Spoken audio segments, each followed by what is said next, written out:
In Detroit, great news for the automakers there. A major sales spike reported today. Ford posting a 43% jump in sales in February. GM nearly 12% and Chrysler up 0.5%. This is the first time in 3 years they all posted monthly increases. The beleaguered Toyota's troubles, the car maker suffering a 9% slump in its sales, tied in part, analysts say, to a recall of millions of vehicles for various safety issues. 24-Hour News 8's Tony Tagliavia talking with local domestic auto dealers with what they're seeing on the ground. Tony? Good evening, Brian. We're at Keller Ford in Walker, where a salesman says he's seen some regional figures that show about 35% spike in sales when you look at February 2010 compared with February 2009. That's the same time period that these national figures are looking at. And when we talked to the owner of Berger Chevrolet, he gave us about the same figure, 35% when you compare last February to this one, though he did concede that we're talking about an increase in numbers coming from a very low point in the economy and the auto industry. Yeah, I think there's definitely some truth to that, Tony. But, 20% would be about where we need to be to get back to what we'd consider to be a pretty good month. So when you're up 35 or 40, that's pretty substantial. The time between February 2009 and February 2010 included General Motors filing for bankruptcy protection and the federal government shepherding it through the process.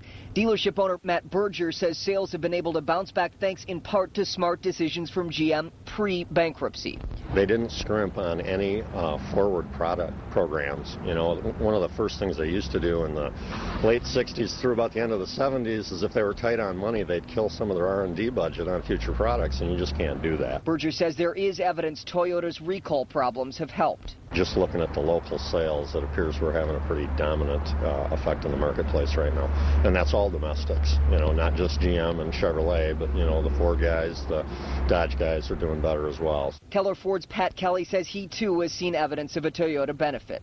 I had Toyota customers coming in looking for pre-owned, looking for new. Ford, of course, and GM both put on some programs to conquest rebates to get Toyota people to come in. He says Ford's improving reputation for vehicle quality has brought import buyers in for the past few years.